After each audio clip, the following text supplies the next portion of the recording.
Hello friends! In the last video we completed the construction of the Mark-8 mini computer and verified its functionality. If you remember, we were using the power from another Mark-8 computer to test our reproduction boards. That power supply is a switching unit that I purchased from DigiKey. The goal in this video is to build a linear power supply for the reproduction Mark-8 to be consistent with the 1970s time period. Warning: in this video we'll be building a power supply and using high voltages.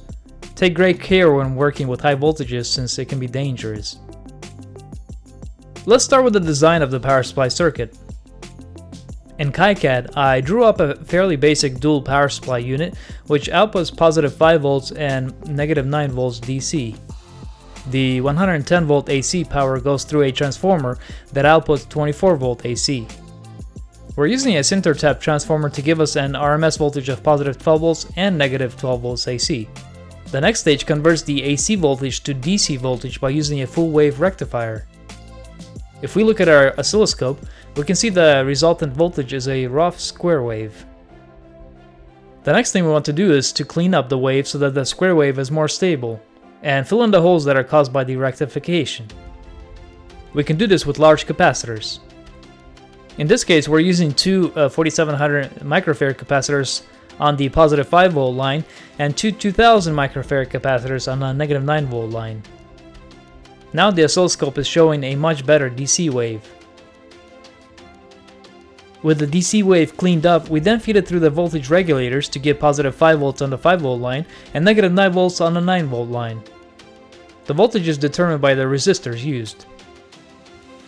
We can see on the oscilloscope that the voltages are close to what we need. The final step is to run the regulated voltage through a series of smaller capacitors to remove noise. We also have LEDs on each line that are used as power indicators.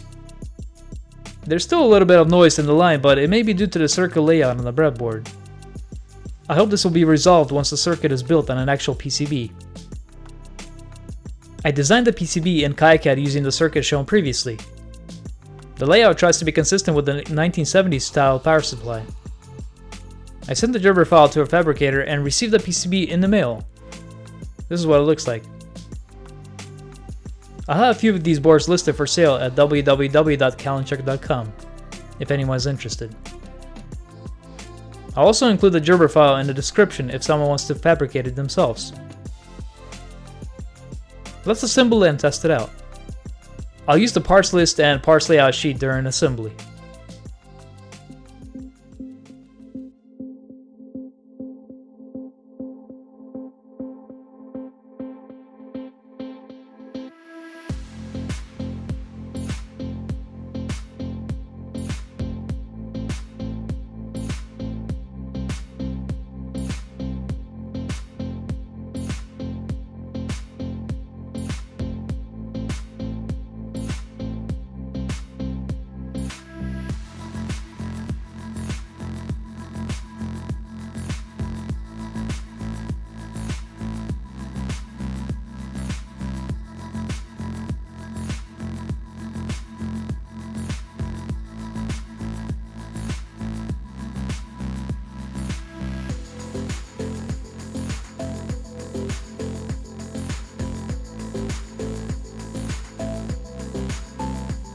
The assembly is now complete, so let's connect it to an oscilloscope and verify the voltages and the waves.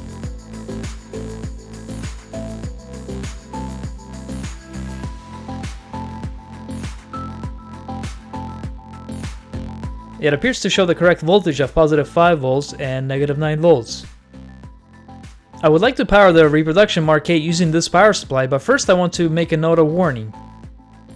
This power supply does not have much protection from surges, so there is a potential for damaging your computer if the voltages ever spike above the maximums the regulators can handle. It's also not very efficient and will generate significant heat. Use it at your own risk. With that said, let's connect this to the Mark-8 computer and power it on. The power supply generates a lot of heat, especially from the 5 volt regulator, and I just realized that I forgot to account for the heat dissipation from the regulators. I did install basic heat sinks, but it appears that they are insufficient. I just ran some calculations, and based on the parameters, 12 volts to 5 volt drop and pulling 5 amps of current, The 5-volt regulator will have to dissipate 21 watts of heat. That is a significant amount and will require a good heatsink. Based on my calculations, our heatsink needs a thermal resistance of 3.76 degrees Celsius per watt at room temperature. I will use this heatsink here, which should be sufficient for our needs. Additionally, we'll have airflow inside our case, which will improve the heat dissipation.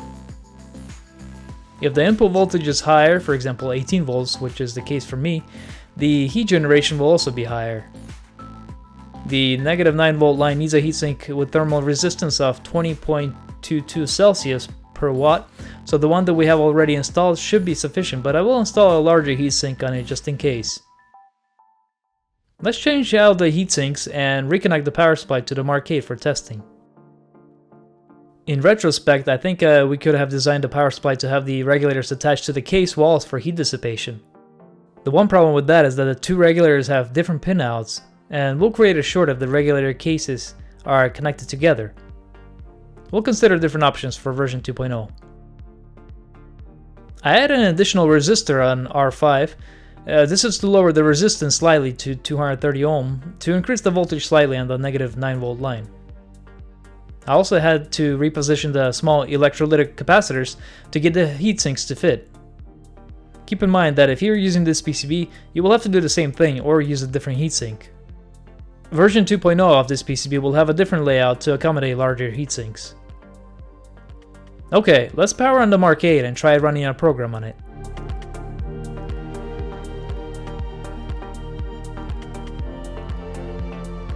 What a beautiful sight! The Mark-8 is being powered by the linear power supply and appears to be operational. I hope you enjoyed this video. In the next video, we'll be focusing on building a case for the Mark-8, so don't forget to subscribe if you haven't already. Bye bye.